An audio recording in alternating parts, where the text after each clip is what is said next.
Señora Gobernadora General, señor Primer Ministro, distinguidas autoridades civiles y religiosas, religious authorities, estimados representantes de los dear pueblos representatives indígenas, of the indigenous peoples, distinguidos miembros del cuerpo honorable diplomático, members of the diplomatic señoras, corps, señores, ladies and gentlemen. los saludo cordialmente. I cordially y le greet agradezco a you la señora and I thank Mary Simon Her Excellency, y al señor the Right Justin Honorable Trudeau Mary Simon, and His sus Excellency amables Justin palabras. Trudeau for their kind words. Me complace dirigirme a ustedes I am happy que tienen to la be able to address responsabilidad you, de servir who have the responsibility of serving the people de este gran of this país great country que de mar a that, mar from sea to sea, ofrece un displays an extraordinario extraordinary patrimonio natural. natural heritage. Entre las muchas bellezas, Among pienso its en many los beauties, inmensos y I think espectaculares of the bosques de immense and arce spectacular maple forests hacen que el paisaje that make the Canadian canadiense sea countryside único y colorido. uniquely colorful and variegated.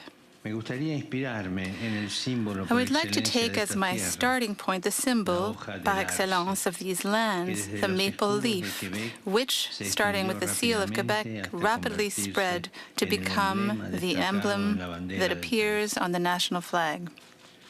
Aunque esto haya sucedido en tiempos bastante recientes, That development took los place in arces relatively custodian recent el recuerdo de times, muchas but the maple generaciones trees pasadas, preserve the memory of mucho many antes past de que los generations, colonos llegaran going al back suelo well canadiense. before the colonists Los arrived on pueblos Canadian nativos soil. extraían de ellos savia con The la que native elaboraban peoples extracted nutritivos maple jarabes. sap with which they Esto nos concocted lleva a wholesome and pensar en healthy su syrups. laboriosidad, This makes us siempre think of their atentos a industriousness salvaguardar la and their tierra constant y concern el to medio protect the land ambiente, and the environment, fieles a una in visión keeping armoniosa with de a la harmonious creación, vision of que es un creation libro abierto as que an enseña open al book hombre that a amar al teaches human Creador y a beings vivir en to love the simbiosis Creator con and los to demás live seres in vivos. symbiosis with other living Hay creatures. mucho que aprender de esto, de la We can learn capacidad de much escuchar from a this Dios, a ability las to listen personas y a la attentively to God, naturaleza. to persons, and to Lo nature. necesitamos especialmente And en we el need it, torbellino frenético del especially mundo amid actual, the dizzying and frenzied caracterizado por pace una of today's constante world, rapidación marked by a que constant dificulta un desarrollo rapidification, verdaderamente humano, which makes sostenible difficult a e truly integral, human, terminando sustainable, por and generar integral una development, sociedad del and ends up cansancio y creating de la a desilusión,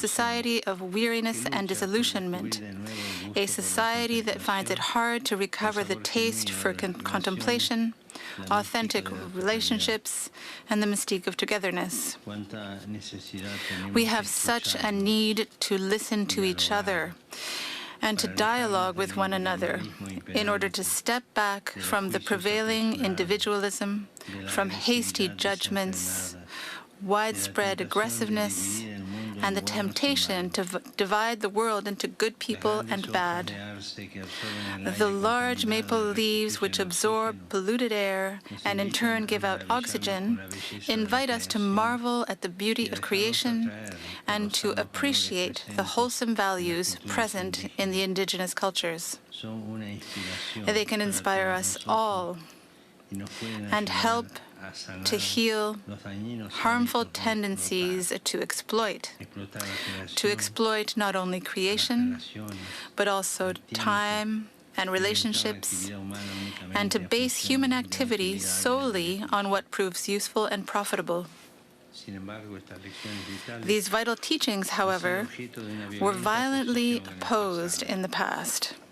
Pienso especialmente I en think, las above all, políticas de of the asimilación policies of y assimilation and desvinculación enfranchisement, que incluían el sistema which de also escuelas involved the residenciales residential school y que system, dañaron a muchas and which familias harmed indígenas, many indigenous families menosvalorando su by lengua, undermining their su language, cultura, their culture, su visión del mundo. and their worldview. En ese deplorable In that sistema deplorable promovido por las system autoridades promoted by the gubernamentales government de la authorities época, of the time, que separó a tantos which niños de sus separated so many familias, children from their estuvieron families, involucradas varias instituciones different católicas local locales, Catholic institutions lo que played a expreso part. vergüenza y For dolor. this reason, I express my deep shame and sorrow, and together with the bishops of this country, I renew my request for forgiveness for the wrong done by so many Christians to the indigenous peoples. Por todo esto, pido perdón. I beg forgiveness. It is tragic when some believers, as happened in that period of history, conform themselves to the conventions of the world rather than to the gospel. The Christian faith has played an essential role in shaping the highest ideals of Canada, characterized by the desire to build a better country for all of its people. But at the same time, it is necessary, in admitting our faults, to work together to accomplish a goal that I know all of you share: to promote the legitimate rights of the Native populations and to favor processes of healing and reconciliation between them and the non-Indigenous people in the country. This is reflected in the commitment to respond in a fitting way to the calls to action of the Truth and Reconciliation Commission. It is also reflected in your concern to acknowledge the rights of Native peoples. The Holy See and the local Catholic communities are concretely committed to promoting Indigenous cultures in specific and appropriate spiritual ways that include attention to their cultural traditions, customs, languages, and educational processes in the spirit of the United Nations Declaration on the Rights of Indigenous Peoples. It is our desire to renew the relationship between the Church and the Indigenous peoples of Canada, a relationship marked both by a love that has borne outstanding fruit and, tragically, deep wounds that we are committed to understanding and healing. I am truly grateful to have encountered and listened to various representatives of the Indigenous peoples in recent months in Rome, and to be able, here in Canada, to renew the good relations established there. The time we spent together made an impression on me. They left me with a firm desire to respond to the indignation and shame for the suffering endured by the Indigenous peoples and to move forward on a fraternal and patient journey with all Canadians in accordance with truth and justice, working toward healing and reconciliation and constantly inspired by hope. That history of suffering and contempt, the fruit of the colonizing mentality, does not heal easily. Indeed, it should make us realize that colonization has not ended. In many places, it has been transformed, disguised, and concealed. This is the case with forms of ideological colonization. In the past, the colonialist mentality disregarded the concrete life of people and imposed certain predetermined cultural models. Yet today, too, there are a number of forms of ideological colonization that clash with the reality of life, stifle the natural attachment of peoples to their values, and attempt to uproot their traditions, history, and religious ties. This mentality, presumptuously thinking that the dark pages of history have been left behind, becomes open to what is called cancel culture, that would judge the past purely on the basis of certain contemporary categories. The result is a cultural fashion that levels everything out, makes everything equal, proves intolerant of differences, and concentrates on the present moment, on the needs and rights of individuals, while frequently neglecting their duties with regard to the most weak and vulnerable of our brothers and sisters, the poor, migrants, the elderly, the sick, the unborn. They are the forgotten ones in affluent societies. They are the ones who, amid general indifference, are cast aside like dry leaves to be burnt. Instead, the rich, multicolored foliage of the maple tree reminds us of the importance of the whole, the importance of developing human communities that are not blandly uniform, but truly open and inclusive. And just as every leaf is fundamental for the luxuriant foliage of the branches, so each family, as the essential cell of society, is to be given its due, because the future of humanity passes through the family. The family is the first concrete social reality, yet it is threatened by many factors: domestic violence, the frenetic pace of labor, an individualistic mindset, cutthroat careerism, unemployment, the loneliness and isolation of young people, the abandonment of the elderly and the infirm. The indigenous peoples have much to teach us about the care and protection of the family. Among them, from an early age, children learn to recognize right from wrong, to be truthful, to share, to correct mistakes, to begin anew, to comfort one another, and to be reconciled.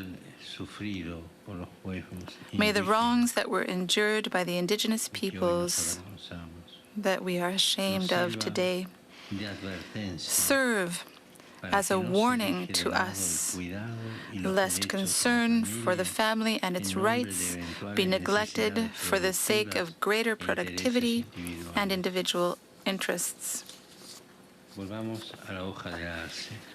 Let us return to the maple leaf.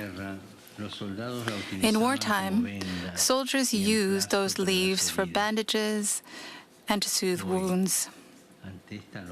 Today, before the senseless folly of war,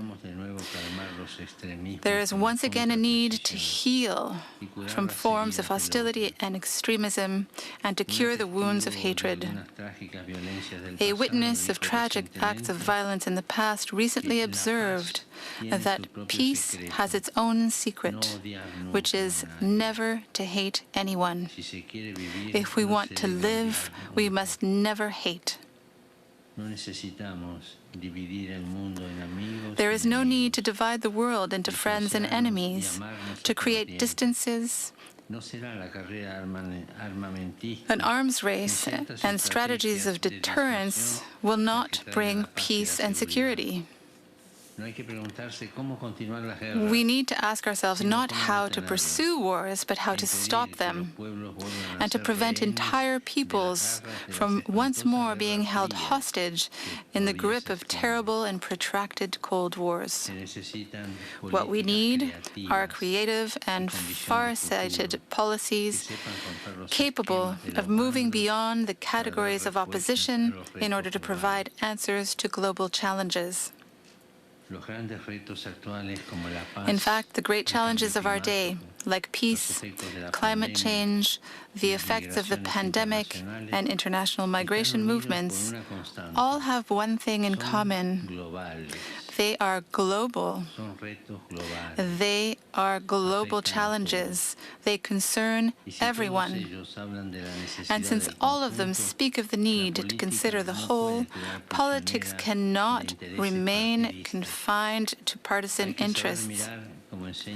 We must be able to look, as indigenous wisdom tradition teaches, 7 generations ahead, and not to our immediate convenience, to the next election, or the support of this or that lobby group.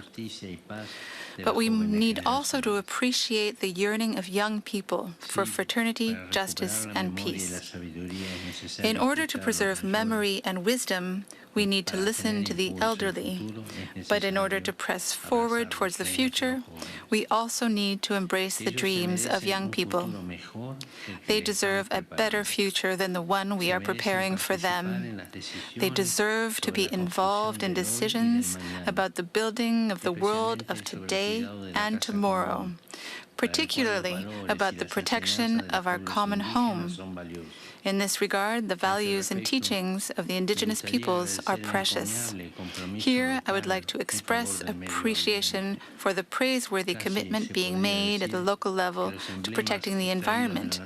It could even be said that the symbols drawn from nature, such as the fleur de lys in the flag of this province of Quebec and the maple leaf in the country's flag, confirm Canada's ecological vocation.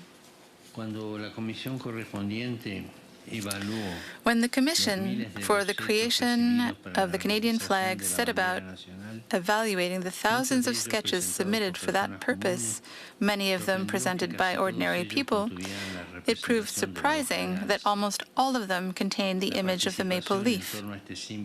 The convergence around this shared symbol leads me to bring up an essential word for all Canadians: multiculturalism.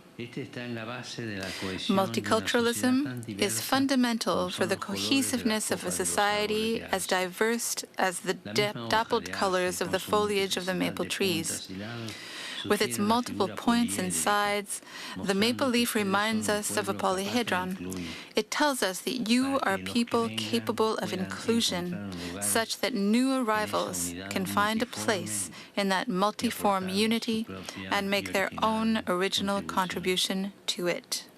Multiculturalism is a permanent challenge. It involves accepting and embracing all the different elements present, while at the same time respecting their diverse traditions and cultures, and never thinking that the process is complete. In this regard, I express my appreciation for the generosity shown in accepting many Ukrainian and Afghan migrants. Yet there is also a need to move beyond the rhetoric of fear with regard to immigrants and to give them, according to the country's possibilities, the concrete opportunity to become involved responsibly in society. For this to happen, rights and democracy are indispensable. But it is also necessary to confront the individualistic mindset and to remember that life in common is based on presuppositions that the political system cannot produce on its own. Here, too, indigenous culture is of great help in recalling the importance of social values.